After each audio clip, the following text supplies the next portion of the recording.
Muchas gracias por sus palabras. Voy a comentar la dinámica de este encuentro. Vamos a tener un primer bloque en los cuales va a haber una mesa redonda donde tenemos 4 invitados panelistas. Nos acompañan Soledad Falabella, profesora asociada del Departamento de Literatura y Centro de Género y Cultura en América Latina, directora de revista Nomadía, Facultad de Filosofía y Humanidades y vicepresidenta de la ACAUCH. Bienvenida.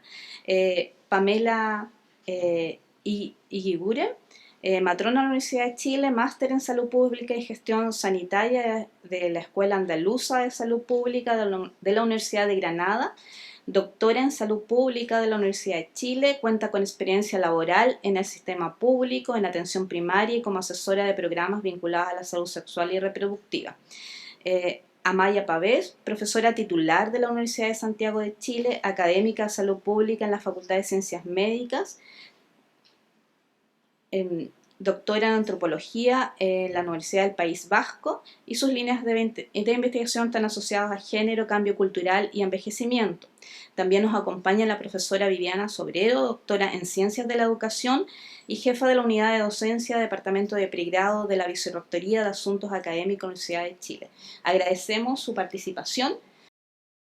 Las 3 preguntas que las panelistas van a contestar son: ¿cómo ha sido su trayectoria en cuanto a materia de género y formación universitaria? ¿Qué avances hemos vivido en cuanto al currículo no sexista en las carreras de la salud? ¿Y cómo avanzar hacia una educación no sexista, particularmente en las carreras de salud? ¿Y qué nos faltaría para lograr una educación no sexista en salud? Buenos días.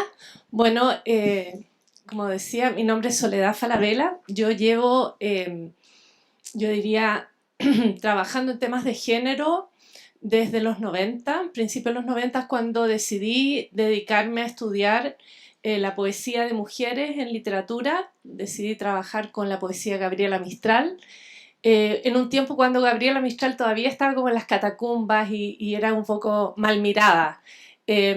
Entonces mi trayectoria ha sido, yo podría decir, a través de las letras y de la escritura, que es un lugar también donde queda la huella de las vidas de las personas, que eso me ha permitido también a través de la literatura recorrer la vida de otras mujeres a lo largo de los siglos, ¿no? Y reconocer lo que el decano de lo que hablaba, que es el poder del pensamiento crítico.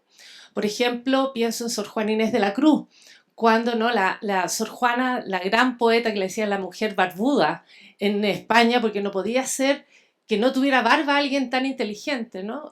Fue una de las primeras bestsellers en España, 1660 más o menos. La reclaman como española, ¿no? Tan buena era. Y resulta que Sor Juana dice, bueno, qué pena que Sócrates no estuvo en la cocina, porque podría haber descubierto tantas otras cosas. Entonces, yo voy a estar contestando la pregunta, la 1 y la 2 un poquito juntas, pero eso es lo que significa la integración de la perspectiva no sexista en el currículum. Significa mirar desde otro lado y encontrar en los espacios desvalorados, ¿no? Desvalorizados por la sociedad, por un cierto paradigma de cómo se construye la legitimidad del conocimiento, porque conocimiento hay, las mujeres tenemos conocimiento, ¿no? Les géneros distintos, ¿no? Hay conocimientos distintos, lo que pasa es que no tienen la legitimidad. Entonces yo diría que mi entrada al tema de género tiene que ver con una conciencia de que hay una distribución desigual del poder, ¿no? Y que esa distribución desigual del poder tiene que ver con una forma en que algunos cuerpos, por tener ciertos atributos físicos, van a tener poder de dominar otros cuerpos que carecen de dichos atributos, ¿no? Y esos atributos tienen que ver con raza, mayoritariamente, y con sexo. Entonces podríamos decir, y ahí la perspectiva interseccional, donde se mezclan distintos factores, ¿no? Multifactorial, en medicina eso no se conoce. Bueno, eso es muy interesante porque dice, no es solo que por ser mujer no puedo, o porque soy mujer trans no puedo, es porque soy mujer trans, ¿no? Y mis atributos físicos, ¿no? Pueden o no pueden ayudarme a acceder al poder o liberarme de cierta dominación. ¿Ya? Y ahí eso de liberarse, de acceder al poder, yo lo nombraría vinculado a la transformación, que tiene el potencial emancipador y transformador que además se contagia. Y eso es lo lindo de estudiar literatura, porque en literatura queda la huella de esa toma de conciencia y queda la huella de esa posibilidad de contagio. Y en la poesía de Gabriela Mistral encontré yo esa posibilidad de contagio. Entonces tenemos ese poema bellísimo, Todas íbamos a ser reina, ¿no? Donde ella cuenta la historia de 4 niñas de Monte Grande, donde una sola, ¿no? Tuvo un reino de verdad, pero en el cielo, donde, ¿no? En el cielo contó 10 hijos, ¿no? Porque hablaba río y a cañaveral y andaba con un manto de tempestad, ¿no? Esa es, ¿no? Lucila, que hablaba el río. Entonces, ya cañaveral. Entonces, ¿qué pasa? ¿No? ¿Qué nos dice? ¿Por qué les estoy hablando de esto? Porque les quiero hablar de el vínculo entre lenguaje, poder y transformación. Y en la salud, yo he tenido la ventaja maravillosa de poder trabajar desde el año 2005 en África en enseñanza de escritura académica, en programas de doctorado de 9 universidades públicas del África subsahariano, esto en inglés, a distancia desde Chilito, una ONG pequeñita, ¿no? Esto fuera de la Universidad de Chile. Yo estudié en la Universidad de Chile, saqué mi doctorado, y cuando volví de mi doctorado a Chile dije, ¿qué puedo, no? Que me faltaba como una herramienta tierra, porque yo puedo escribir cosas preciosas y verme súper linda en la foto, pero ¿cómo impacto yo en el mundo desde las humanidades? Y yo dije, mi herramienta, mi oficio es enseñar a escribir. Y escribir, ¿no? Para que las personas se sientan bien en su piel, ¿no? Escribir con un aporte social. Yo estudié en una universidad pública el doctorado, en la Universidad de California, Berkeley, donde tenía mi sala de clase estudiantes chicanos que venían de primera generación nacidos en Estados Unidos, cuyos padres, madres no sabían necesariamente bien castellano, ni tampoco bien inglés. Y por lo tanto, no estaban ni bien en inglés ni en castellano. Y hablaban cojeando, digamos, ¿no? Es con esa cosa de... Y yo fui exiliada, entonces yo sé lo que es cojear en una sala de clase. Y luego estaban todos los estudiantes de excelencia, de Europa, norteamericanos y también de Asia, que les pegaban 3 guaracas en gramática. Entonces, ¿cómo hacemos para que ese conocimiento maravilloso que traían consigo esos estudiantes pudieran sacarlo a flote y pudiera salir adelante, ¿no? Que es una desigualdad que hay en la sala de clase. Y ahí inventé que como parte de los indicadores había que tener conocimiento de la cultura y cachativa de qué estaba pasando en lo que hacíamos. Porque una cosa es saber que se dice por ejemplo, la casa bonita, bueno, ellos sabían eso, ¿no? Pero conjugar bien los verbos, porque la conjugación de verbos es como de lo más difícil que hay en castellano, y otra cosa era cachar lo que estaba pasando en el cuento Cortázar y no perderse. Entonces ahí empecé a desarrollar una forma en que leíamos cosas re difíciles y les enseñaba a legitimar su punto de vista. Y así nació una forma de enseñar escritura académica donde la persona podía legitimar su propio conocimiento, su cachativa interior. No, si el cuento va por aquí, ¿no? Y esa realidad que de tu propia lectura tú la puedes, ¿no? Justificar usando muy bien la argumentación y la teoría. Bueno, entonces, como era bilingüe, yo empecé a hacer eso en África. Y me encontré con que todo mi bagaje, por un lado del aprendizaje de cómo hacer clases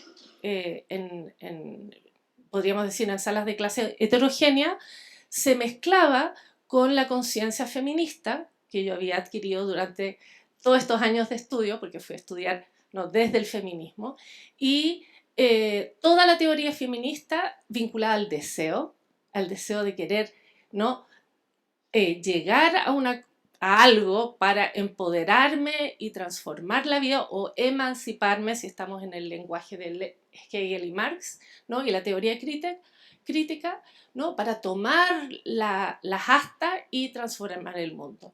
Y así monté una ONG que a través de educación online puede enseñar a escribir y hacerse de la voz propia para fundamentar un buen proyecto de tesis. Y sobre todo aprender a validar los conocimientos propios y situarse geopolíticamente como un lugar desde donde se aporta algo nuevo y valioso, como Sor Juana en la cocina de Aristóteles. Entonces yo les diría que mi trayectoria tiene que ver con esa búsqueda de esas voces de mujeres o de las voces de cuerpos no autorizados, ¿no? Por ejemplo, pensemos, Chile tuvo una gran transformadora en el mundo de la salud sexual y reproductiva, que es Hija de Perra, no sé si la conocen por acá, ¿no? Hija de Perra, que maravillosa ella con sus clases clases de sexualidad venérea, ¿cómo se llamaban? No, sí, que era capaz de transmitir la educación sexual y que los cabros le hicieran caso, pues, ¿no? Porque uno enseña ahí en el pizarrón y no te pescan, se ríen de ti. Entonces, ¿cómo haces tú una clase para que los otros aprendan? ¿No? Hija de Perra. Y bueno, ¿cuál es en el fondo el conocimiento que podemos adquirir a través de escuchar otros cuerpos, otras posturas y hacer que su conocimiento sea el valioso y aprender a legitimar? Entonces, mi trayectoria tiene que ver con eso. Y en ese momento empezó con Gabriela Mistral y su poema Chile, que en ese momento era un texto que decía, no, si lo escribió una vieja que se dedicaba a cuestiones con cabros chicos nomás, está media gagá, y por eso el poema es tan raro. Entonces les invito a leer a Gabriela Mistral, el poema de Chile, y muchas gracias por la invitación.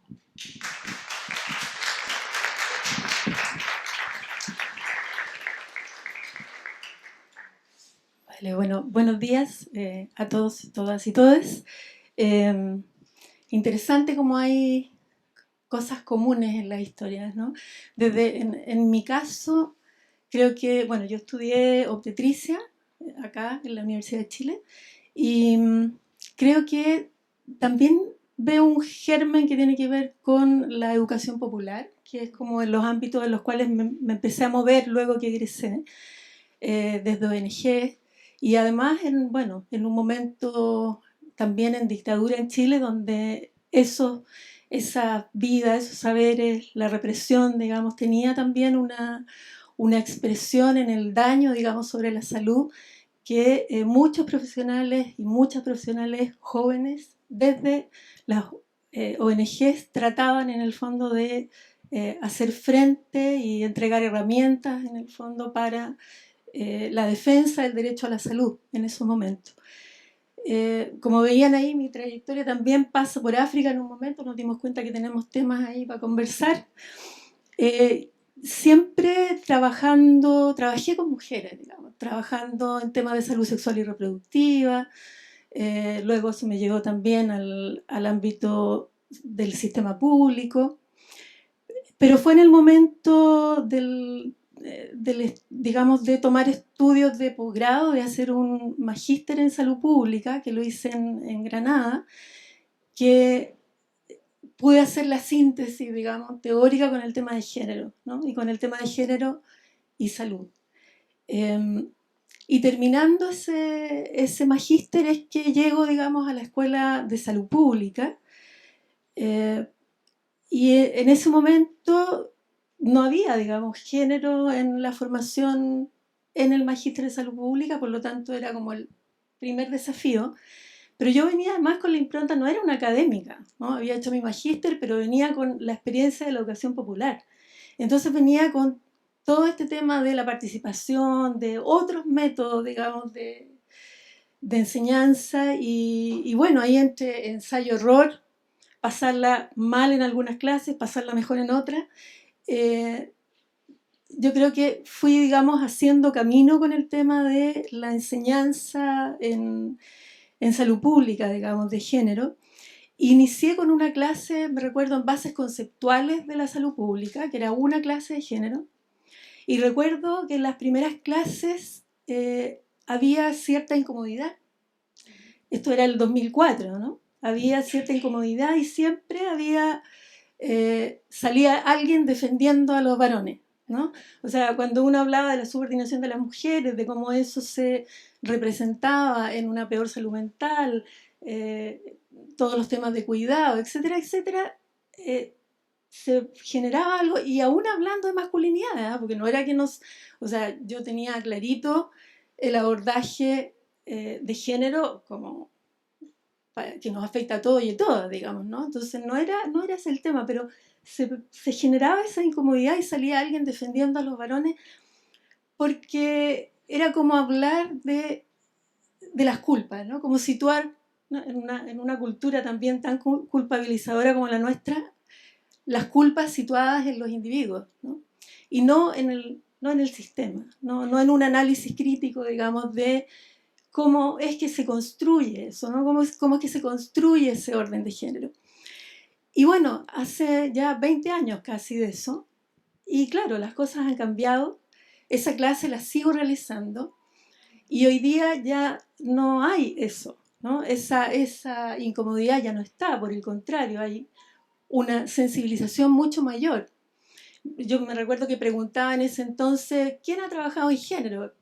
Y no había ninguna mano que se levantara. Y hoy día hay muchas manos que se levantan desde muchos ámbitos, desde asesorar un programa, desde trabajar con mujeres en un programa de depresión, hacer investigación aplicando la mirada de género. Entonces, tenemos una riqueza en nuestros estudiantes que es muy importante en términos de los cambios que queremos hacer hoy día, ¿no?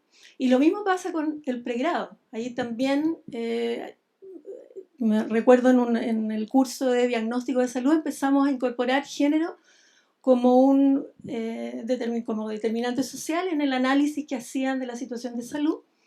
Y bueno, claramente allí los estudiantes con un nivel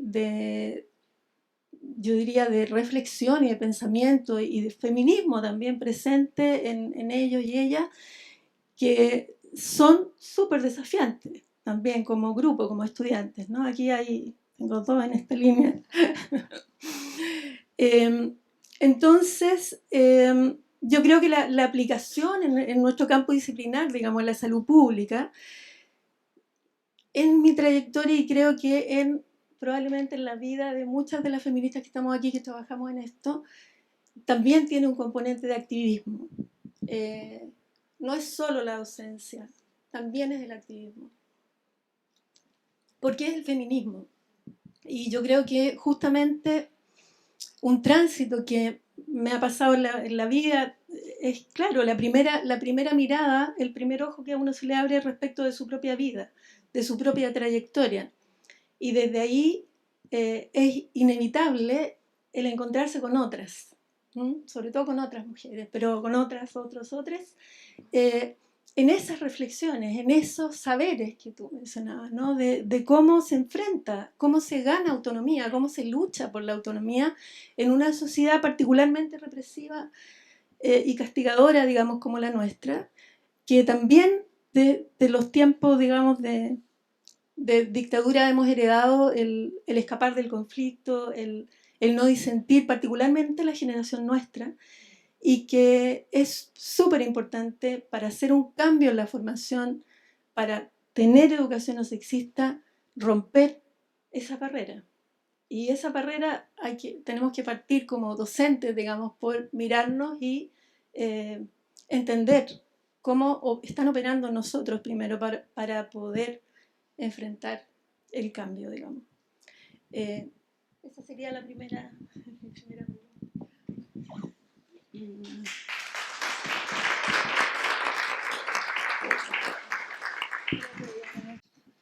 Bueno, yo agradezco mucho la invitación. Es un gran desafío estar aquí con ustedes, con algunas personas una vez más, personas muy queridas. Para mí va a ser hablar muy fuerte, me va a costar.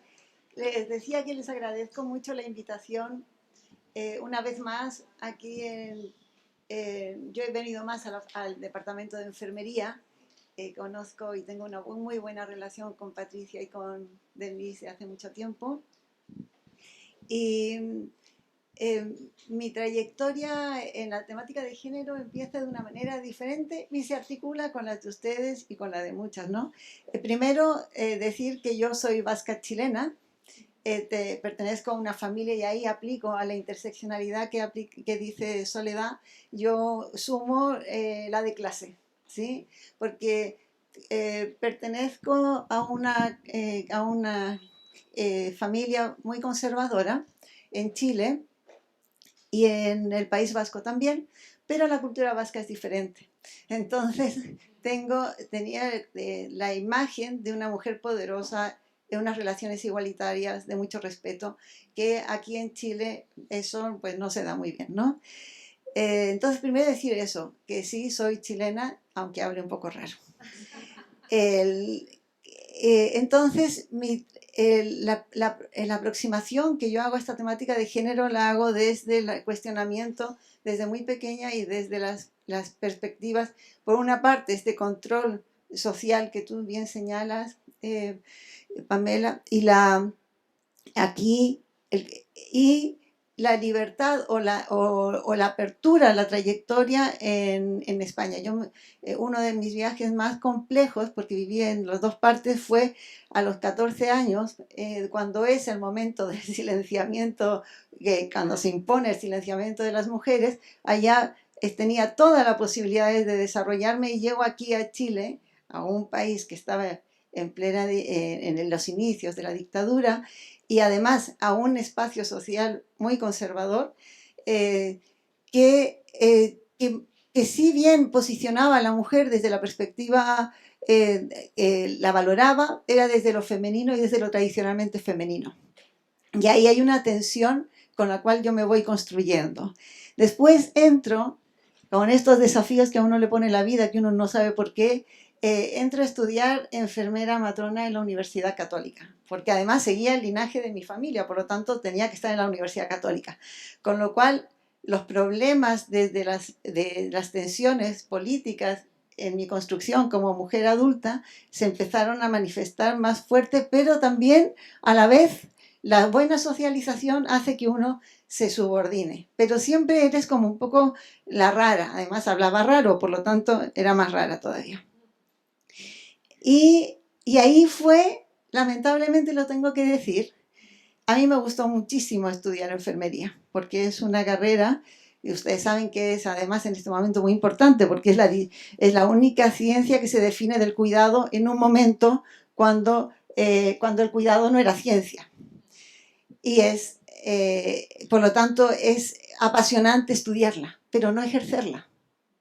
Y es que ahí es donde yo viví realmente el sexismo con toda su fuerza.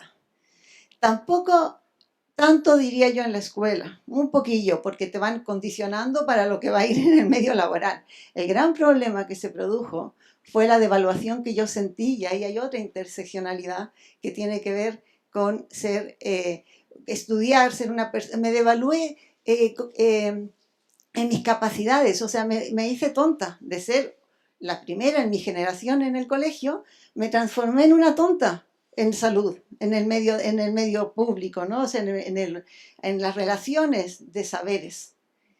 Y yo no entendía nada. Ahí fue un desconcierto, eso sí que fue desconcertante. Y después fui incursionando, yo dejé de trabajar como buena mujer conservadora, dejé de trabajar para criar mis hijas y tengo un desfase como de 25 años con mi generación.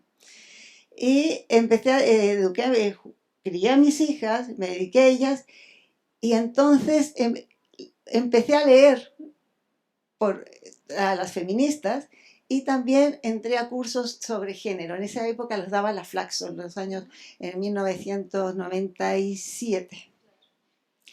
Y entré a un curso de género en la Flaxo. Más lo feminista, a mí yo dije, aquí hay algo, ¿ya? Después hice el magíster de Antropología y Desarrollo en la Universidad de Chile, donde me pusieron condicional porque venía del área de la salud y era enfermera, y porque no iba a entender nada. Entonces, en un momento, o sea, ahora o sea, tenemos la interdisciplinaridad en todos los doctorados, posgrados disciplinares. Pero en ese año, en este país que estaban empezando los magíster, no tuve ese problema. Y bueno, al final, las cosas de la vida me dieron la oportunidad y me pusieron condicional. Salí del programa siendo, o sea, de excelencia. Pero efectivamente no entendí nada. Pero al principio no entendí nada porque realmente fue otro mundo. Era una cosa, o sea, a mí el magíster me abrió porque me permitió decodificar lo que me estaba pasando, lo que me pasaba, y ahí explicar las formas que yo vivía. Era una persona de privilegios, que no obstante eso, por mi formación, era una persona que estaba devaluada.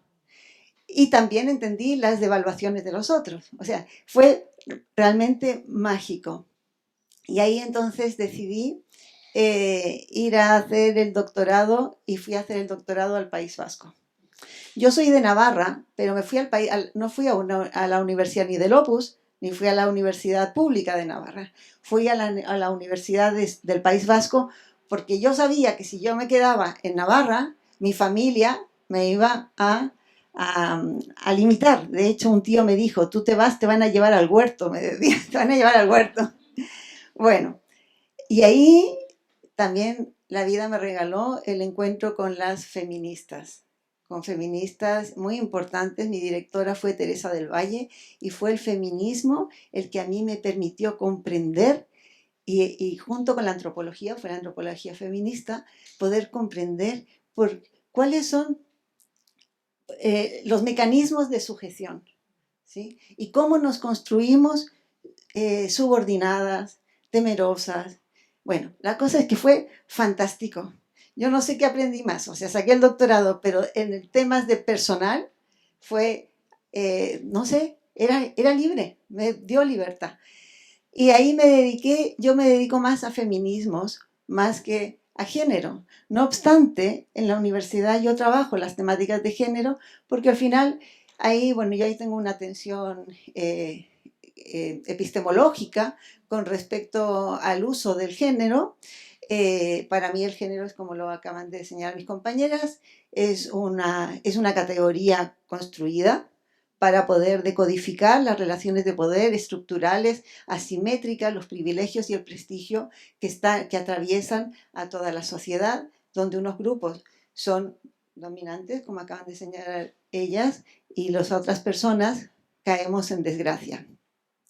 Y en el caso de salud, obviamente, y aquí discúlpenme las personas que son de medicina, pero obviamente las carreras que no somos médicas, caemos en desgracia. O sea, no somos, caemos en desgracia tanto al interior del sistema cultural de la salud, nuestra organización estructural, como también en la representación social que las personas tienen de nuestro aporte a su salud. De hecho, las personas en los consultorios o en los centros de salud, cuando o sea, han asistido, especialmente los hombres, es solamente porque pensaban, una vez que hice una investigación, pensaban que iban a tener acceso a médico, pero no veían la riqueza de todos los otros profesionales. Y ahí tenemos un tema gigantesco, y ese es un tema también atravesado por el sexismo. Entonces después yo entré yo era una enfermera y volví a Chile, porque soy tozuda y soy vasca, y además tengo sangre indígena también, aunque no se note, por lo tanto la tengo toda. Entonces yo tenía que posicionarme aquí, era mi desafío vital. Y volví a Chile y he entrado por los derroteros de la vida, y entré a una universidad muy conservadora, obvio. Me llamaron porque era la única, éramos muy pocas enfermeras con doctorado en esa época. A mí me dijeron que éramos conmigo 9 en todo Chile, y ya las universidades necesitaban doctoras. Por lo tanto, me llamaron porque era doctora, aunque fuera en antropología, porque yo después seguí la línea de antropología, porque si bien en antropología también hay sexismo, no es también tienen más herramientas y hay relaciones más igualitarias. No es como en salud. En salud realmente es dramático. Entonces estudié ahí. Y ahí fue en el 2008 que me dijeron, puedes hablar de lo que quieras menos de género. 2008. Y esa universidad en este momento es una de las que más se visibilizan en temas de género. ¿Sí? Bueno, no sé si más, pero que se visibiliza bastante, sí. O sea, es muy poco tiempo y es ahí comparativa similar, ¿no? Como lo que señalaron ustedes. Entonces de ahí fue muy, muy, muy amargo. De hecho, me dijeron mis compañeros de antropología, hombres, para qué me había especializado en feminismos o por qué tenía esa mirada de género y feminismos, porque ese tema ya estaba obsoleto y superado. Porque ese tema fue importante en los años 80 en nuestro país, pero no en los 2000. Bueno, entonces yo ahí no, si no está superado.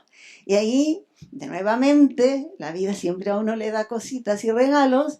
Entre tanta oposición hubo espacios que siempre han habido espacios de libertad y de mayor igualdad, liderado por mujeres, tengo que decirlo. En principio liderado por mujeres.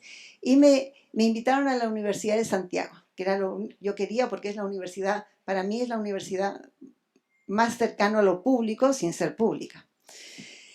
Y más que la Chile, aunque ustedes tienen todo, ustedes son la Chile y ahí no hay más, ¿no? Pero nosotros, bueno, para mí yo quería estar en la Universidad de Santiago desde cuando recién se formó la facultad. Y me invitó la directora de enfermería a hacer unas clases. Y me pidió que incorporara en el curso de enfermería de la mujer, que incorporara la temática de género. Y ahí tuve la misma, o sea, la dirección estaba muy sensibilizada, pero la gente me pasó las otras académicas y los estudiantes pasó lo mismo que a ti. ¿No? Me acuerdo que cuando yo le puse en la prueba a uno, o sea, puse, ¿qué es género para usted? Me puso unos monitos de palote, una mano, un hombre y una mujer, eso. O sea, una cosa muy desconcertante. Bueno, después de eso, y ahí es importante señalar y rescatar el apoyo, que eso siempre ha sucedido, ¿no? No hay ninguna revolución que se haga solamente desde afuera. Tienes que haber alguien dentro para que te permita acceder a esos espacios de poder. Y en la Universidad de Santiago lo que sucedió fue que durante el rectorado de Solesi se abrió la posibilidad, con la vicerrectoría de vinculación con el medio cuando se creó, hubo la sensibilidad de construir algo con respecto a la temática de género, pero desde la perspectiva de la transversalidad.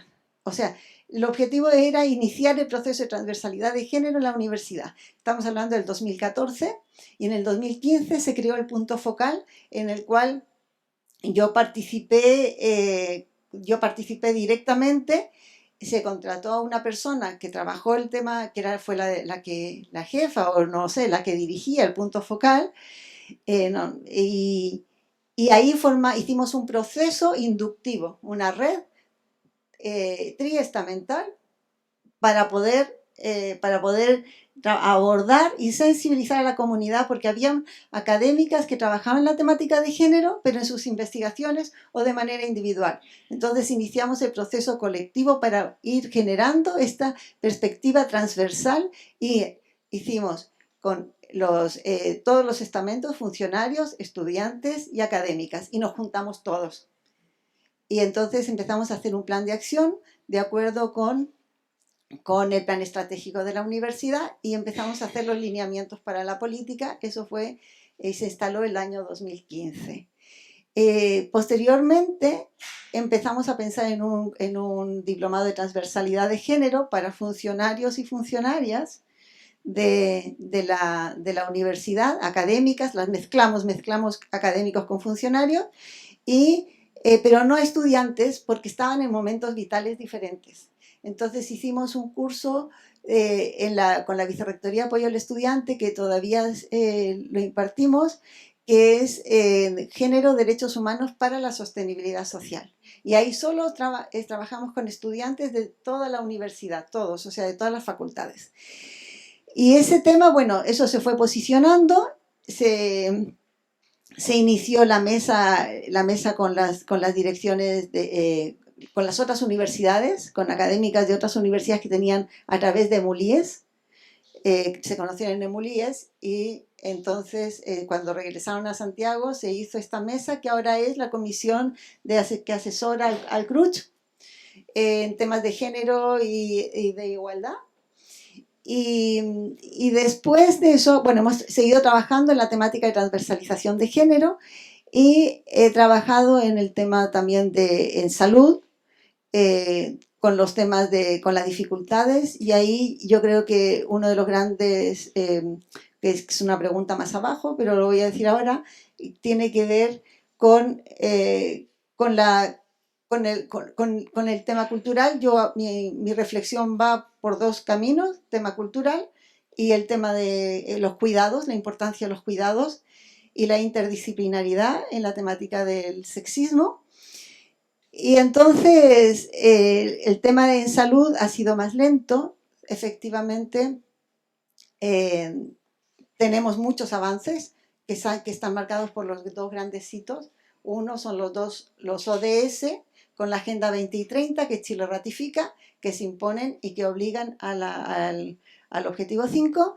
Y el otro granito, por supuesto, es el 2018, que nadie se pudo hacer el tonto ni la tonta, porque, claro, eso marcó un punto de inflexión. Y si bien antes habían acciones de género a nivel gubernamental, con la presión social y con toda la fuerza feminista y la solidez reivindicativa que se instala, y además estos ODS, por supuesto, han servido mucho. Entonces, en ese sentido, esos dos hitos han sido importantes.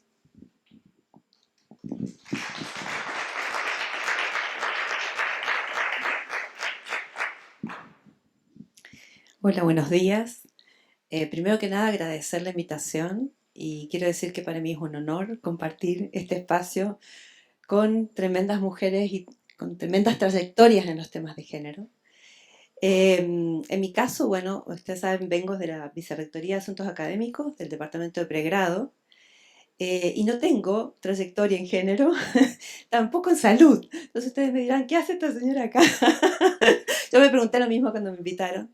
Y en realidad, la idea y lo que puedo compartir, digamos, respecto de mi acercamiento al tema de género, tiene que ver justamente con mi rol en la coordinación de un proceso de actualización del modelo educativo, justamente en el contexto de el compromiso que toma Rectoría con el movimiento feminista en mayo del 18, digamos, ese momento es clave, digamos, en términos sociales, políticos, y por supuesto para la universidad, y las universidades en general, ¿no?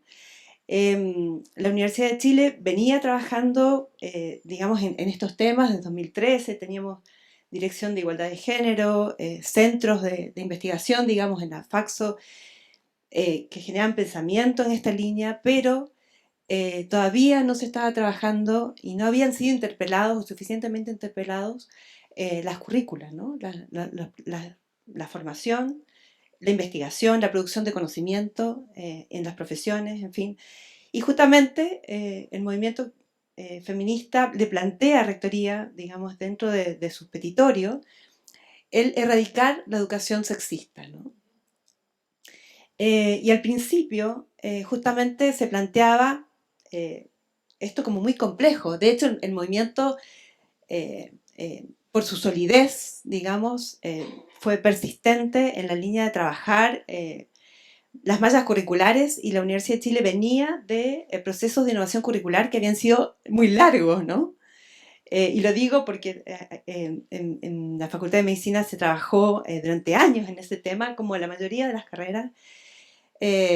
Sabemos que el currículum es un terreno en disputa, y entrar en esa mirada asustaba mucho, ¿no? Como institución, ¿no? Poder abordar, digamos, digamos, esta discusión, que incluso costó mucho legitimar también, ¿no? Porque, claro, el gran cuestionamiento era, bueno, pero si esta universidad ya es pública, ya es equitativa, ya...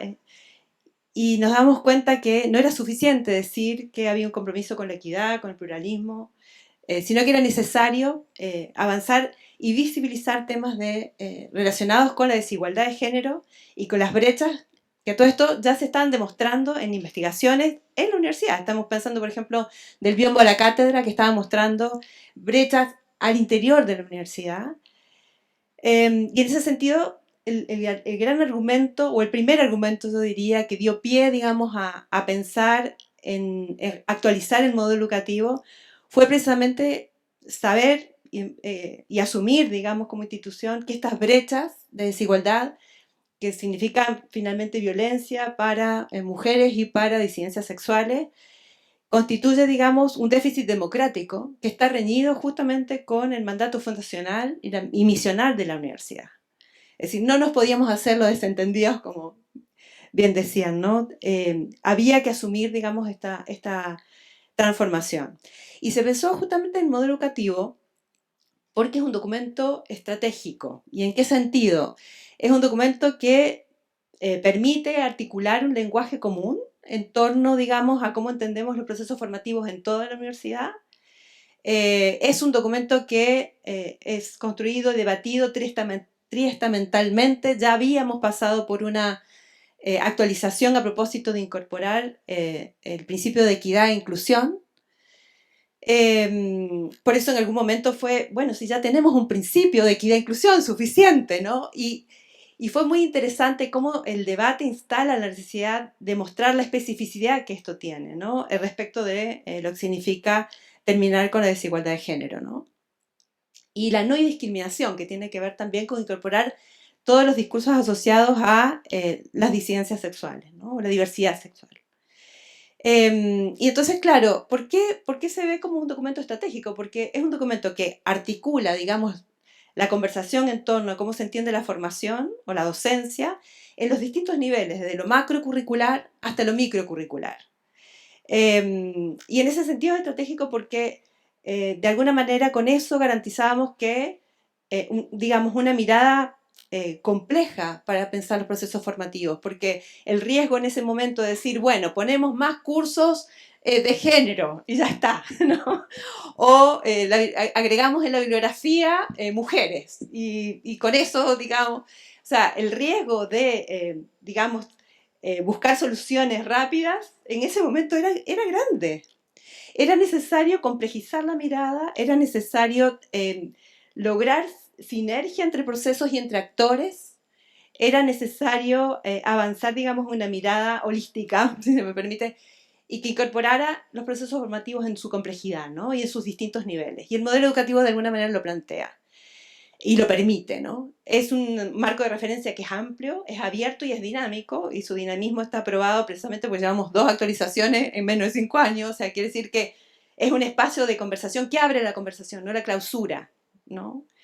Y en ese sentido, el plantear un nuevo principio de igualdad de género y no discriminación se vio como la puerta de entrada, precisamente porque los principios orientadores del modelo marcan el norte hacia donde queremos llegar. Es decir, en ningún caso decir que tenemos un principio de equidad o inclusión o de igualdad de género nos convierte en una institución equitativa, igualitaria, no discriminatoria. Muy por el contrario. Lo que hacen los principios es mostrar hacia dónde, marcar un norte, hacia donde debieran caminar los procesos formativos, ¿no? Y donde deben articularse, al menos ese es el llamado del modelo, articular distintos actores en los distintos niveles hacia un norte común, ¿no? Y en ese sentido ponerse de acuerdo respecto a este principio entre actores de distintas facultades, con representación triestamental, en fin, de alguna manera abría la conversación para ponernos de acuerdo respecto de qué íbamos a entender por eso y qué estrategias era necesaria desplegar para orientarnos en esa dirección, ¿no?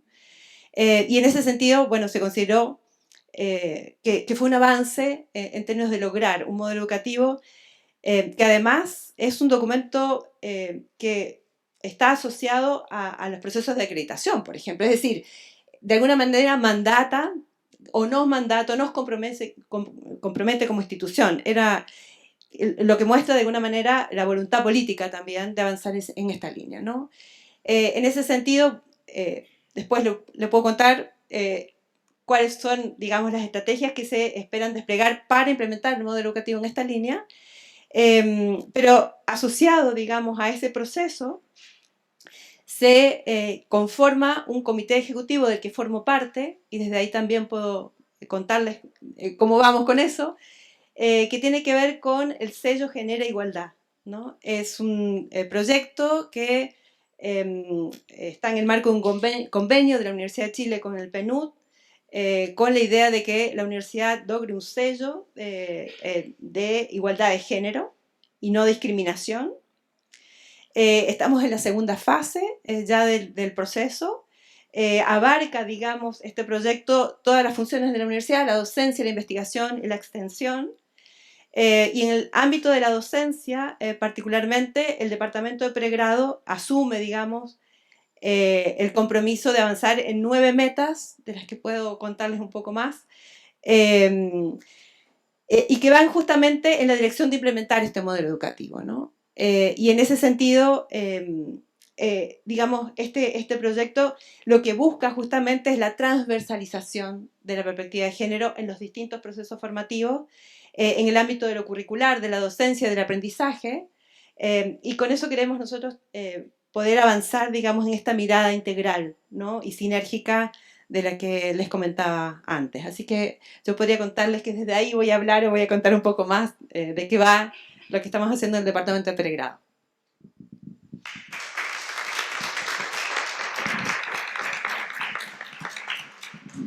Bueno, pasamos a la ronda de la segunda y tercera pregunta. Ojalá pudieran abordarla porque estamos como un poco cortos de tiempo. Ojalá unos 5 a 10 minutos cada una, la pregunta 2 y la 3.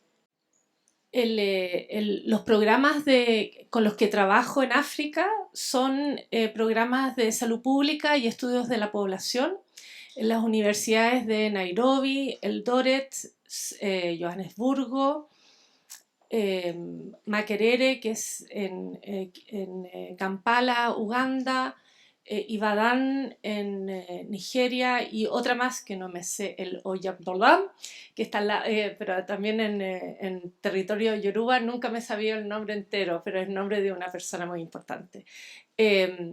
La Universidad de Malawi, la Universidad de Ruanda, Tanzania y varios centros de estudio, todos vinculados a la salud global y estudios de la población en términos de la mirada de la salud global.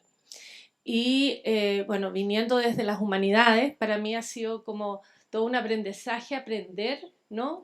A cómo, porque mi rol es ayudar a legitimar, ¿no? Armar una voz propia y legitimar el conocimiento para una beca, para un doctorado, doctorados que están construidos a través de un consorcio de universidades, que son estas, en conjunto con universidades en Inglaterra, en Noruega, en Suiza, en Canadá, en Australia, entonces en Alemania, en Holanda, ¿qué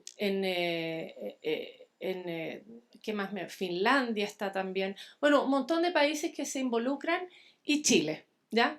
Que yo llego desde una ONG que fundo antes de entrar a la universidad, a trabajar en la Universidad de Chile. Y les cuento esto para contarles, lo que yo les puedo mostrar es cómo ha cambiado ahí el tema de género, porque comenzó este proyecto a partir de una conversación entre 3 personas, donde una de ellas era mujer, ¿no? Sharon Fon, que es una doctora en salud pública en la Universidad de Johannesburgo, mujer feminista así, muy potente, que era vecina y amiga de otra mujer de la Fundación Ford, que ahora está en la OMS, que se llama Barbara Klugman.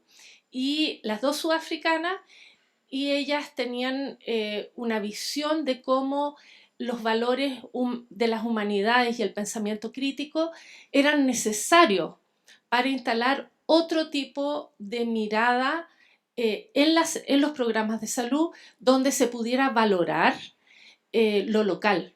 Porque lo que había en África era una gran fuga de cerebros. Gente brillante que terminaba toda en Harvard, en Columbia, en Karolinska Institute de Suecia, y no se quedaban a trabajar y educar en África. Entonces este programa es un programa africano, se llama Carta Consortium for the Advanced Research Training, donde se busca generar masa crítica, ¿no? Y esto empieza el 2005, ya se cumplieron 10 años, han habido 10 cohortes con 25 a 30 estudiantes de doctorado cada cohorte que van a hacer su postdoc ¿no es cierto?, a grandes universidades del mundo y después vuelven a enseñar a las universidades locales.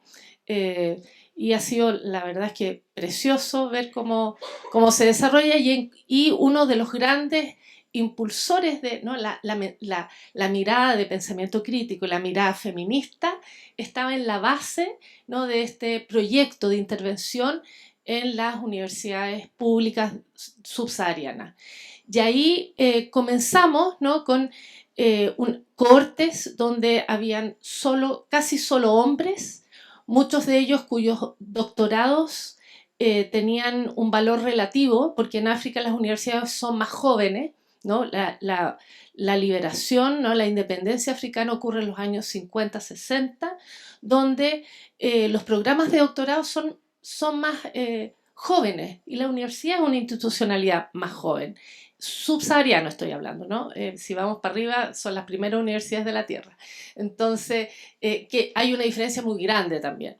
Y por otro lado está toda la diferencia tribal, donde el patriarcado se manifiesta full, ¿no? Entonces, muchas veces tocaba que un caballero, o sea, que era mi estudiante, era príncipe, yo no lo podía tocar, no lo podía mirar a los ojos y menos le podía criticar su escritura, ¿no?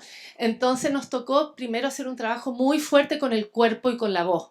Yo diría que empezamos con el cuerpo y yo trabajo desde una perspectiva del performance, donde la escritura es hacer cosas, el lenguaje es hacer cosas en el mundo. Entonces trabajamos desde el teatro para poder encontrar un punto común, más allá de los paradigmas occidentales que nos pedían que promoviéramos. Finalmente, para el proyecto de tesis, ¿no?, que tiene que haber una pregunta de investigación, estar validada, etc. Y en salud lo que pude ver es que al principio los paradigmas en África estaban muy vinculados primero a citar puras fuentes anglo, ¿no?, Inglaterra, Estados Unidos, sobre todo Inglaterra, Canadá, a lo mejor Australia, ¿verdad?, pero Inglaterra, y un lenguaje también muy rígido, donde la voz propia, que es, digamos, si uno trabaja desde el feminismo, la voz propia es lo que está interdicto.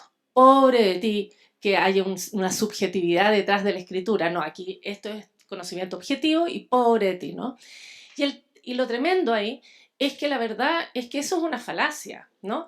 ¿Qué es la escritura académica? Es una pantomima que uno monta ex post ¿no?, para que todo se vea bien ordenadito y bien maquillado, ¿no? Y es la manito gato que uno le hace a una investigación que ya sabe que resultó, ¿no? Y hace como si estuviera investigando mientras escribe.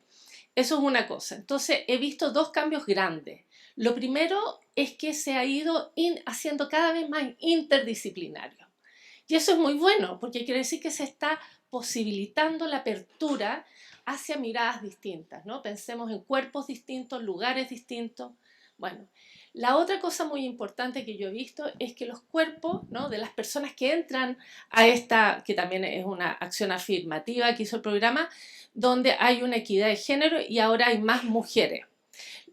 El gran desafío, o sea, en general acá, era publicar, ¿no?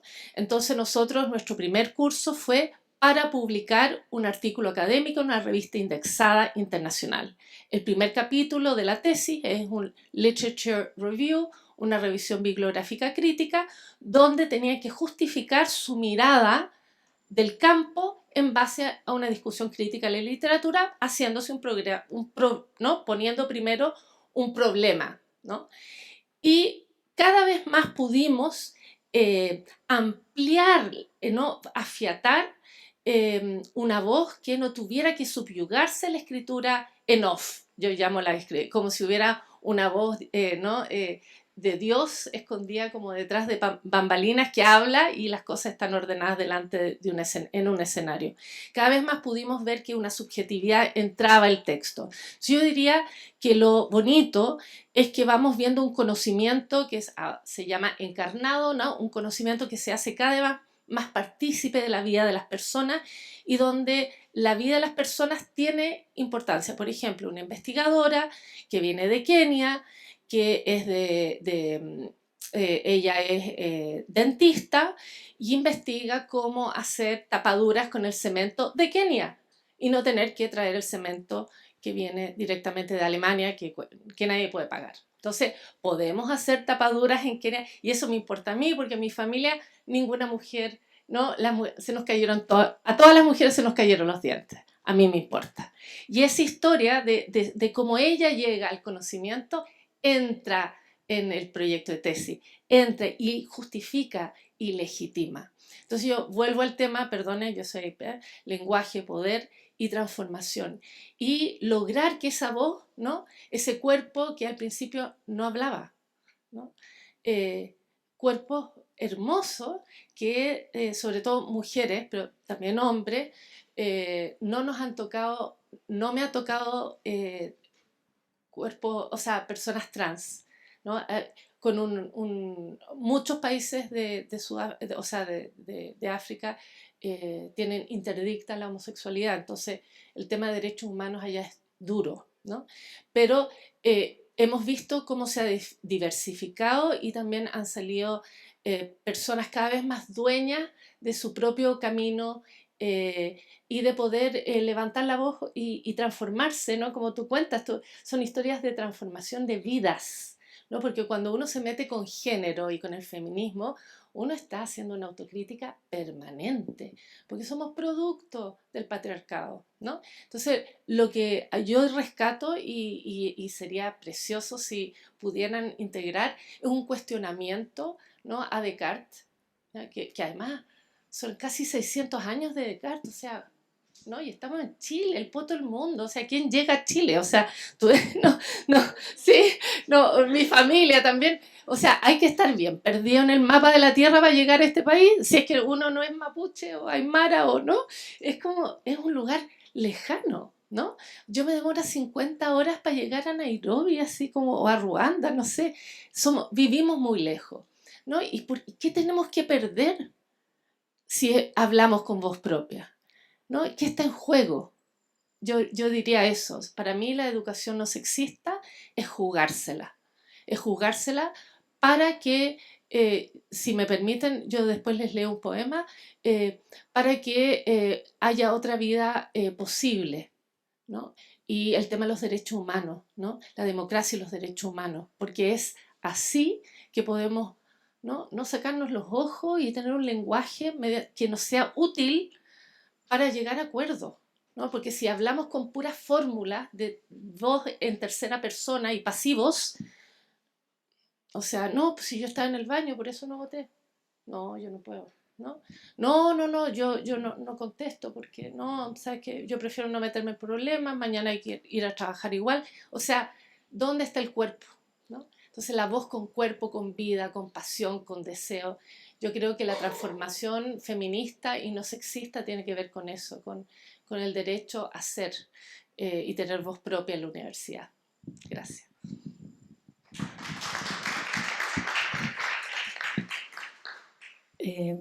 Bien, avance y desafío, digamos. El desafío son los minutos ahora. Bueno, primero, no era en esa dirección, por favor. Bueno, en estos años, en esta que relataba antes, digamos, hoy día voy a partir un poco por los avances en la escuela primero. En la Escuela de Salud Pública hoy somos más. Aquí hay 2 compañeras con las cuales justamente trabajamos en la mesa de igualdad en la escuela, pero además en docencia, y hay un montón de... Yo diría que hay una constelación finalmente de cosas que van sucediendo, que probablemente empiezan a confluir luego de Mayo feminista, pero que hay muchas experiencias y uno de los desafíos importantes es ponerlas en conjunto, ¿no? Que yo creo que en ese camino, justamente el estar aquí hoy día, pienso que es parte también de eso, de poder generar espacios de conversación, de articulación, de reflexión conjunta. Entonces en la escuela han habido progresivamente más espacios, más cursos, se ha ido transversalizando también más el tema de género. La comprensión, digamos, para nosotros desde la salud pública, la comprensión de las determinaciones sociales ha sido muy importante visibilizar, así como también la interseccionalidad, que son contenidos que son fundamentales y que también empiezan a cambiar las aproximaciones, los paradigmas, epistemológicos, digamos, justamente mucha investigación cualitativa y también investigación-acción participativa, que creo que es una herramienta muy potente, y debo decir que el trabajo con ayudantes alumnos, ayudantes alumnas principalmente, pero también hay alumnos, ha sido una experiencia fundamental en ese camino y yo diría de una potencia transformadora muy veloz y muy multiplicadora.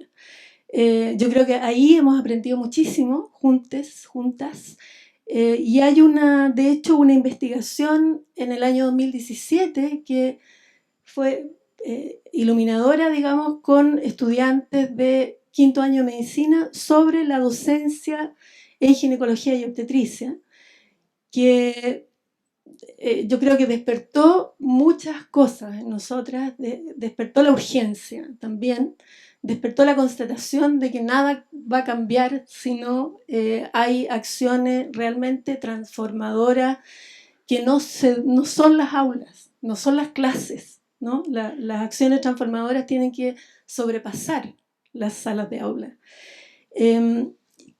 Tengo una presentación ahí que podría ir corriendo mientras, porque ahí hay citas de ese trabajo y también hay citas de la última encuesta que se hizo para que tengamos de telón de fondo qué dicen nuestros estudiantes respecto de la docencia y la incorporación o no de la perspectiva de género en la facultad.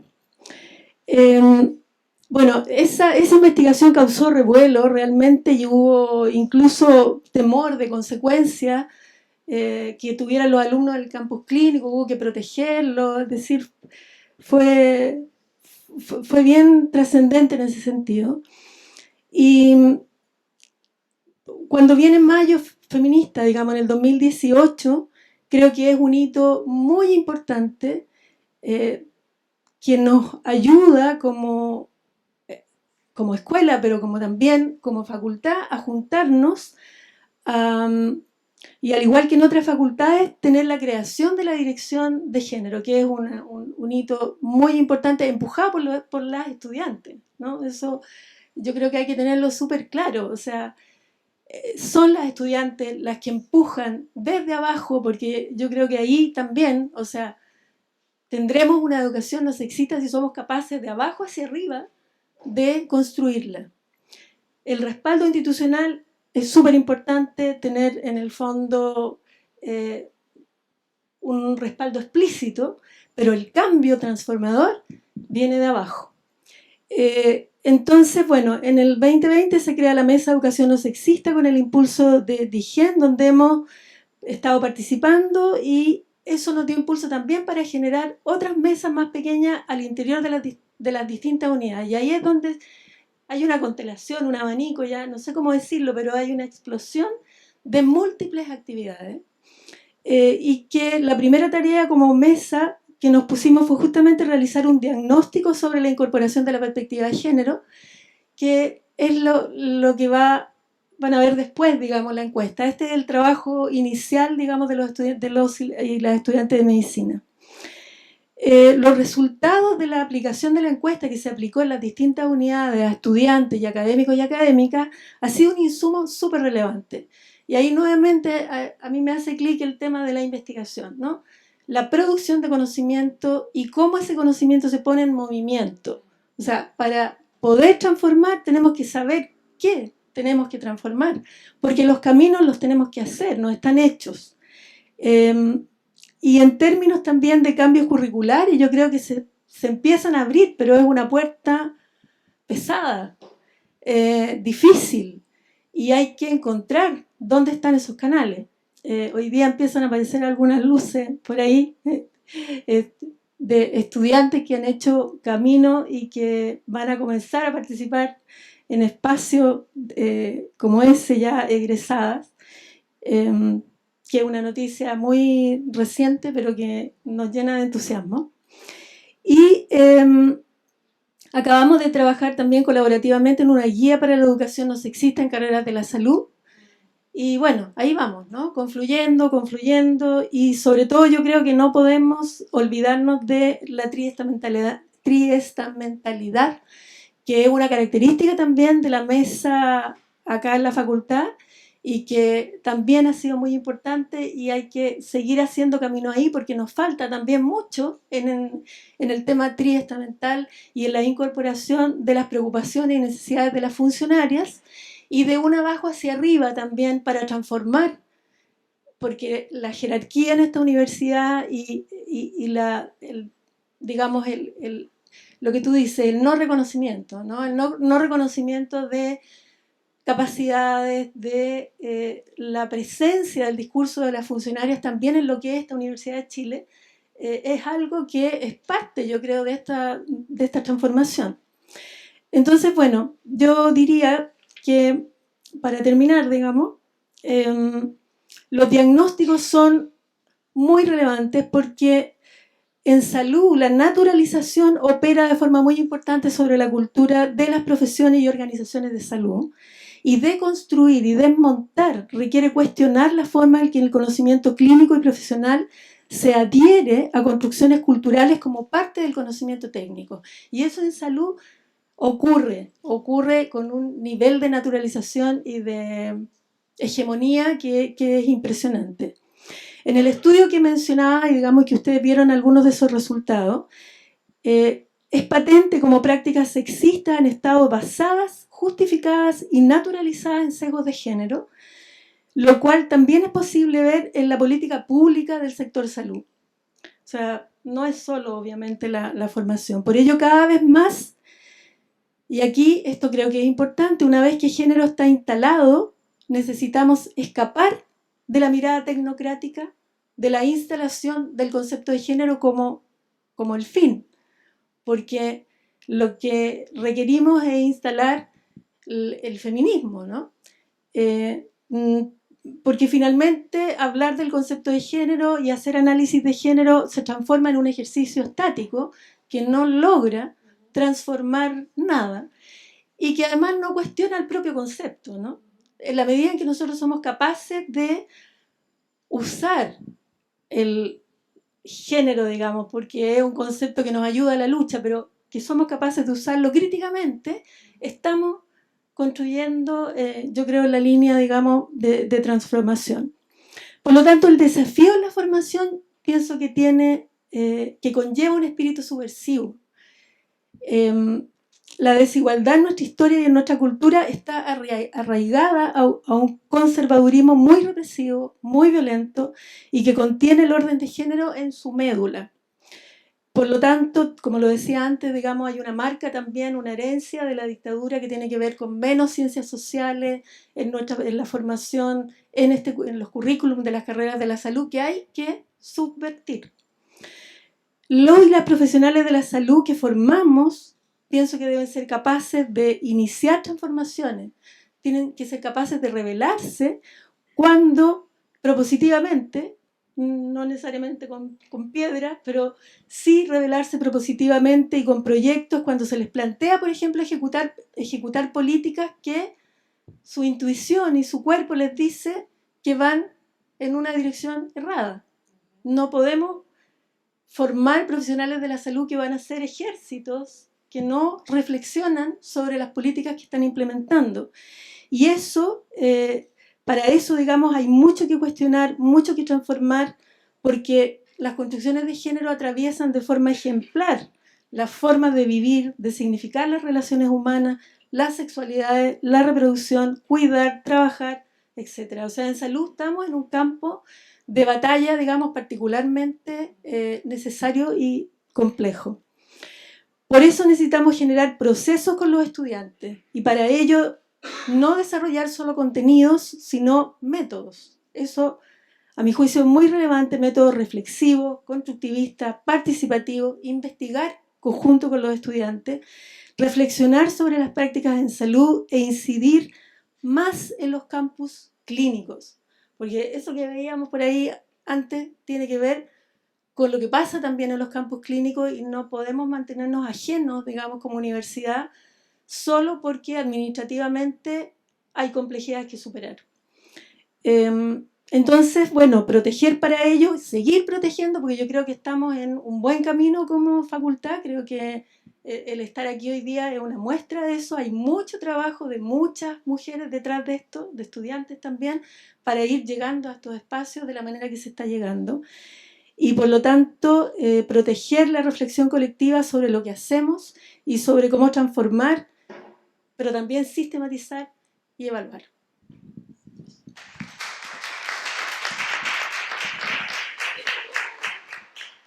Bueno, yo me sumo a lo que han dicho mis compañeras, pero voy a enfatizar en que considero que si bien hay un gran avance, y ahora que pasamos antes de ayer, el 8 de marzo, yo pensaba, claro, y sentía, en realidad se está haciendo realidad lo que soñamos, ¿sí? De alguna manera. Creo que ese avance de igualdad, de sensibilización, de socialización hacia la igualdad, ya está instalada y pienso que es muy difícil revertirlo. Sin embargo, yo quiero, y reconociendo la importancia de las estudiantes y del año 2018, porque para mí fue, para todos, ¿no? Fue un punto de inflexión, yo disiento un poco en términos de que esta temática emerja de ahí. Nosotros con Patricia trabajamos temas de género en tesis de enfermería mucho antes del 2018. Mucho antes. La incorporación de la temática, y con todos los obstáculos que tuvimos, la incorporación de la temática del ámbito cualitativo en salud es nuevo aquí en Chile, es muy nuevo. 2008 a mí me llamaron de esa universidad para que yo impartiera, que es una universidad de prestigio, para que yo impartiera la parte cualitativa de salud. Todavía nos cuesta mucho, por lo tanto, si no tenemos una apertura epistemológica desde lo cualitativo como profesión, como formadores y formados y formadas y formades en salud, es muy difícil comprender de lo que estamos hablando. Entonces, en ese sentido, primero yo hago un reconocimiento a toda la trayectoria de este país en temáticas de género, la importancia de las ONGs y de las personas que trabajaron, las mujeres pioneras y que se instalaron en los años 80 y que combatieron hay una diferencia impresionante entre mujeres que crecieron en el ámbito de la Vicaría de la Solidaridad y de las ONGs y mujeres que crecen, que no están territorialmente situadas. En la misma comuna, en la comuna de Santiago y de Estación Central, tú ves las diferencias cruzando la Alameda y no cruzando la Alameda. Así de simple. Por lo tanto, que digan de que todo esto empezó en el 2018 me parece una ofensa a la memoria reciente. Porque claro, las jóvenes rescatan a las pioneras, pero hay una trayectoria importante y todavía hay mujeres, y lo que está pasando, por ejemplo, en la Universidad de Chile con Olga Grau, a mí me parece un despropósito, o sea, que es una investigación. ¿Por qué se cuestiona una investigación? Entonces no hablemos de nada, no hablemos de tortura, no hablemos de nada, porque si no podemos hablar de diversidades o de prácticas, de sexualidades o de orientaciones que nos nos afectan emocionalmente y nos tensionan nuestras creencias, entonces no hemos avanzado tanto. Entonces, ese punto yo creo que hay ahí rescatar, por supuesto, el valor de la Universidad de Chile como la gran formadora de masa crítica, porque ahí se posiciona principalmente el feminismo académico. Yo considero que nosotros, como Universidad de Santiago, somos la primera en instalar la transversalidad con una intención política, porque surge desde arriba, pero ustedes son las formadoras de masa crítica de Chile. Y eso hay que reconocerlo, y el feminismo académico se instala principalmente en la Universidad de Chile. Entonces, hablar del 2018 es importante, pero no nos reduzcamos, no sigamos con esta lógica de reducirnos. Y entonces ahí yo hago dos diferencias importantes. Creo que hay una banalización del concepto de género, porque hay una democratización, pero no hay una reflexión crítica sobre ello. Está reducido a identidades generizadas y se desprovee de lo que es realmente el concepto transformador, decodificador, y que permite asumir, ir para desentramar toda la maraña del androcentrismo y del patriarcado. Eso es lo que hace el concepto de género. Pero si tú solamente lo reduces a las identidades generizadas, pues no te da nada. Y luego hay otro tema que está cooptado por esta lógica, y ahí se sigue viendo el patriarcado. Yo hay poco reflexionado sobre ello o escrito realmente nosotras, en nuestro país, que tiene que ver con esta lógica, este mote que te han puesto de la ideología de género. Por supuesto, si somos ideología, ¿acaso no es una ideología? Pero quienes dicen que nosotros, denostándonos, hablamos de ideología de género, también son una ideología. No puedes ser un ser social si no tienes una ideología de mundo, ¿sí o no? Entonces, ¿de qué estamos hablando? Si siempre hablamos desde una ideología. Por supuesto, es una ideología, pero es una ideología transformadora, rupturista, subversiva, que promueve una sociedad de mayor igualdad. Y ahí está el otro punto que yo creo que es importante, que si bien el avance y todo el mundo ya sabe de lo que estamos hablando, no se ha mantenido en una lógica muy instrumentalizada. Y lo que era un recurso, lo que siempre pasa con las hegemonías, lo que era un recurso se transforma en un indicador o en un instrumento carente de sentido, de significado transformador. Y eso me imagino que es lo que decía aquí Pamela. Entonces, claro, el tema hay que ir a las prácticas, hay que cuestionar las prácticas y profundizar y resignificar.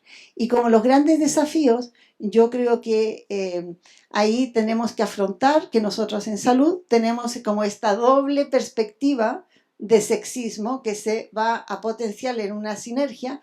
Primero, tenemos una feminización de nuestras profesiones de salud, incluso de la medicina, pero y nosotras somos las reproductoras biológicas y culturales. Por lo tanto, nosotras mismas reproducimos el sexismo. El sexismo, si bien el sexismo que empodera es un sexismo que lo ejercen los hombres, el sexismo que normaliza lo ejercemos las mujeres. Entonces, ahí yo creo que nos faltaría la crítica personal como cuerpo académico e identificar, y por eso hablo desde la cultura, identificar las creencias, los prejuicios, cómo nosotros mismos enfrentamos, qué sentimos. Tienes que hacer, como dice Soledad, una reflexión propia sobre tu propia construcción generalizada. ¿Dónde estás? Eso cada una y cada una de ustedes. Después, me parece que nosotros en las universidades y la presión social va más allá, principalmente hacia lo que entendemos por sexismo hostil, pero no por el sexismo benevolente. Ese sexismo que te va carcomiendo sin que te des cuenta y que de repente dices, ¿pero por qué llegué aquí? Claro, porque has estado viviendo prácticas que te han ido devaluando y que te han ido menoscabando en tu autoestima permanentemente, y como dicen, bueno, te lo has comido sin darte cuenta, ¿no? Entonces, esos dos temas me parece que son muy importantes y como grandes desafíos, entonces me parece que es una reflexividad, desarrollo de la reflexividad crítica. Siempre que hablas de género, debieras de hablar desde el feminismo. Si tú hablas de género sin feminismo, no tiene sentido. No tiene sentido, porque el género es un constructo teórico que lo construyen las feministas para decodificar, abordar, desarmar el entramado ideológico. Entonces, si lo hablas sin feminismo, es un indicador, se reduce. La voluntad política me parece que es muy importante, los instrumentos, de hecho yo creo que los ODS que Chile ratificara en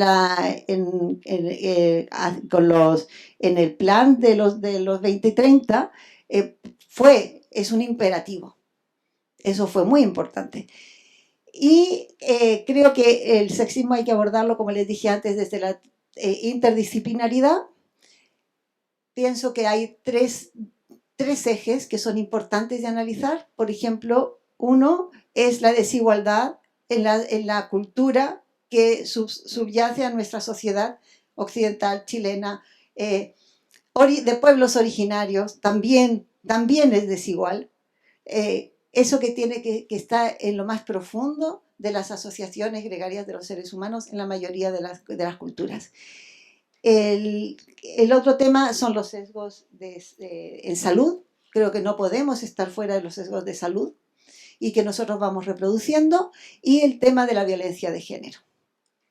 Porque la práctica sostenida, formarte como en un espacio de sexismo benevolente, es violento. El no cuestionar a las relaciones de poder al interior de la salud, de las carreras de salud, es violento. Que nosotros seamos ciencias médicas y no ciencias de la salud, y no hay posibilidad de cambiarlo porque el gremio médico no quiere. Que ustedes sean facultad de medicina, por favor. O sea, ustedes, la Universidad de Chile, facultad de medicina, hagan un cambio, ¿no? Sí. Porque no puedes, eso es muy importante, porque eso, como dices tú, claro, te va dejando huella. Entonces, estos tres ejes yo creo que hay que analizar a conciencia, y luego quiero señalar la importancia desde la enfermería. Yo aprendí lo del cuidado, que es ponerse en el lugar, qué es lo que el otro necesita, la capacidad de empatía. Y eso creo que tenemos que desarrollarlo tanto a nivel de nuestros equipos profesionales, académicos, o sea, dejarnos con estas rencillas que son parte de la reproducción de la asimetría patriarcal, que reñimos entre nosotras mismas y que no confiamos entre nosotras mismas, y empezar a cuidarnos, a vernos, tanto a nivel en los equipos académicos, cómo reflexionar este currículum, cómo vamos a hacer la especificidad, nosotros sí tenemos experiencia con personas trans o que personas queer en nuestra universidad, pero luego nuestro gran problema es cómo se van a insertar en el espacio de salud que es tan rígido. ¿Qué es lo que les pasa? Cuando van, ¿cómo sufren esas personas cuando van a ir? Son enfermeros o son matrones o son matronas, mujeres, pero en realidad son trans. Entonces, ¿cómo van a insertarse en el mundo de la organización de la salud? ¿Cómo los vamos a cuidar y a preparar para ese mundo tan hostil? Y la otra, y el cuidado también, por supuesto, de enseñar a la gente, porque además las generaciones actuales no saben cuidar. El cuidado será un tema a nivel sociológico, un gran problema, y está en este momento también dentro de los grandes temas. Pero las generaciones jóvenes no saben cuidar. Las mujeres dejaron de cuidar, no les enseñamos a nuestras hijas a cuidar, les enseñamos otras cosas. Las generaciones jóvenes por opción no quieren cuidar, no saben cuidar. Si el cuidado es toda una ciencia, no solamente el cuidado en salud, sino también el cuidado genérico, como llamamos en enfermería, ¿no?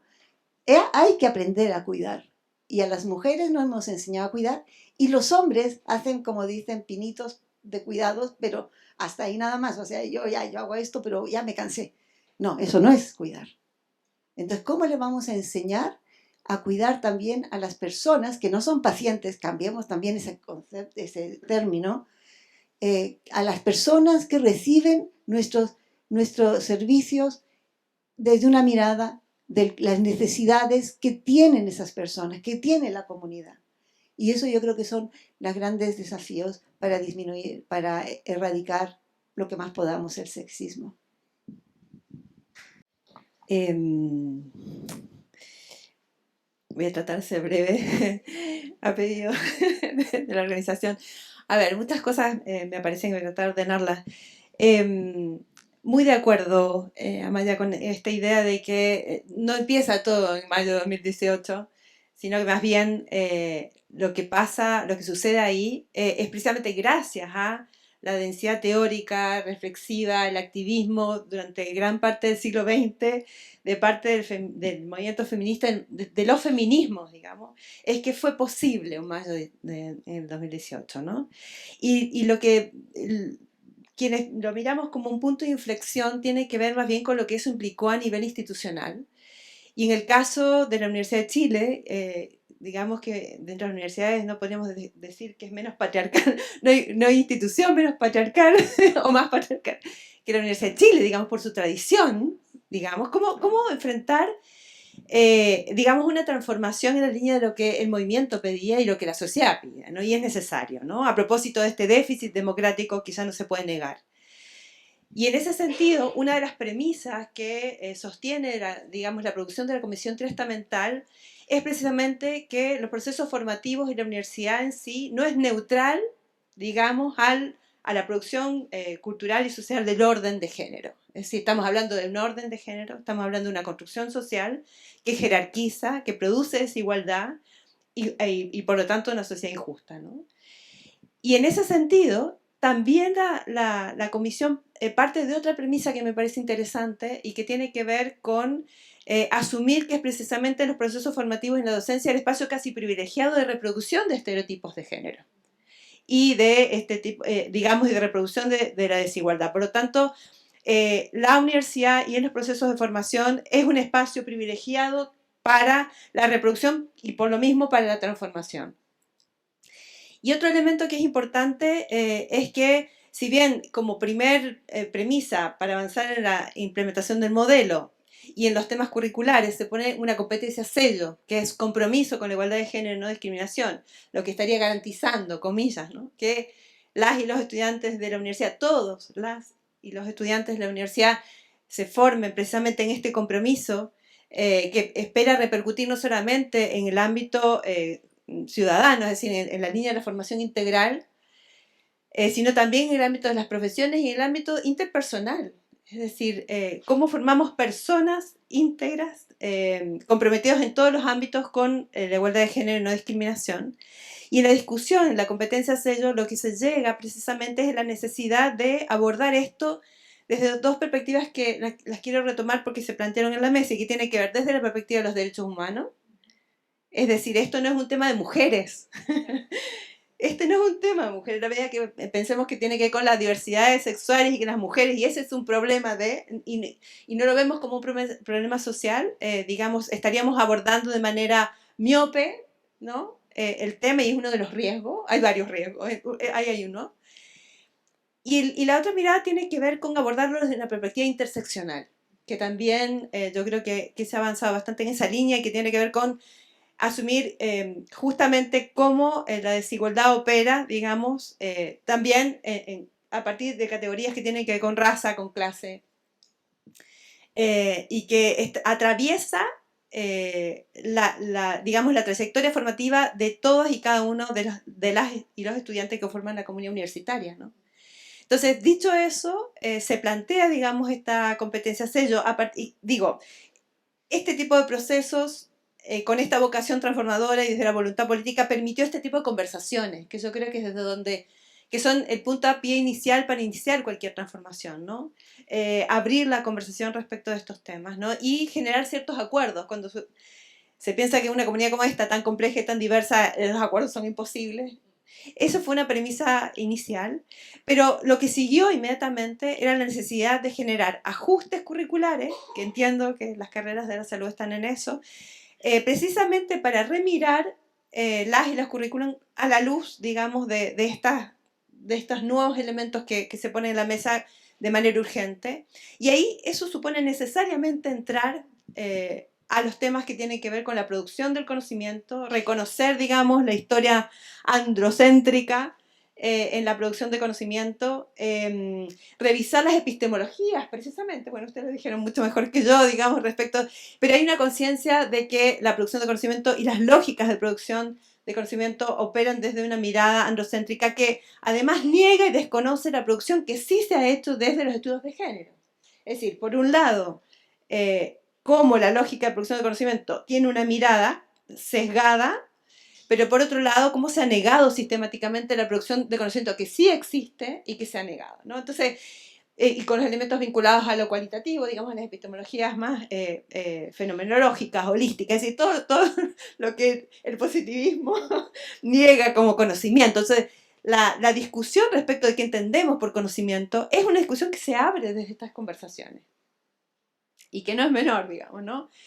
Y en ese sentido, dentro de la implementación digamos, del modelo, dentro de las proyecciones que esperamos trabajar este año, tiene que ver con orientaciones para el ajuste curricular, mirado desde el nivel de pregrado. Yo sé que llegamos súper tarde porque la mayoría de las facultades están trabajando en estos temas, pero lo que esperamos es poder generar una documentación que sean orientaciones como documentos dinámicos que se retroalimenten en la conversación, en las conversaciones locales, digamos, es decir, desde las distintas lógicas disciplinares de las unidades académicas, porque creemos que es en la conversación donde precisamente se puede llegar a, digamos, no solamente lograr densidad teórica, sino también poder llegar a pesquisar la sutileza con la que opera el poder. Porque, digamos, los estudios de brecha ya son absolutamente insuficientes, está recontra demostrada la brecha, pero la pregunta es ¿por qué sucede? ¿Y cómo opera? Ya sabemos que el acceso a educación no es suficiente porque hoy día somos más mujeres las que accedemos a la educación superior que hombres. Las grandes peleas del siglo XX, del feminismo, tienen que ver con poder votar. Hoy día votamos más las mujeres incluso que los hombres. Pero a eso voy. O sea, queríamos acceder al mundo del trabajo, hoy día trabajamos mucho más. Y sin embargo, la desigualdad y el abuso del poder opera igual. Entonces, hay avances, sin duda, pero respecto a la pregunta de cómo opera esto, parece que la forma como opera el poder es bastante más sutil y sofisticado, digamos, y eso requiere un pensamiento también sofisticado, pero en comunidad, ¿no? No lo vamos a resolver solo las mujeres, digamos, esta es una mirada social y que requiere, digamos, de la mirada inter y transdisciplinar, requiere sinergia entre actores. Por eso es que desde la Vicerrectoría de Asuntos Académicos no podríamos pensar solos y solas este tema, sino que es en diálogo con las lógicas disciplinares que operen, digamos, en las distintas campus, ¿no? Y en la misma línea, al instalar, digamos, esta mirada, también la sinergia, por supuesto, entre vicerrectorías, esa mirada creemos que es virtuosa, pero hay mucho que hacer. Y dentro de digamos, de los temas que se han ido instalando, también a nivel curricular, tenemos cursos de formación general, digamos, que toman estos temas, y hay una oferta que supera el 20% de la oferta total de formación general, que tiene que ver con cursos vinculados a género, a feminismos, a diversidades sexuales.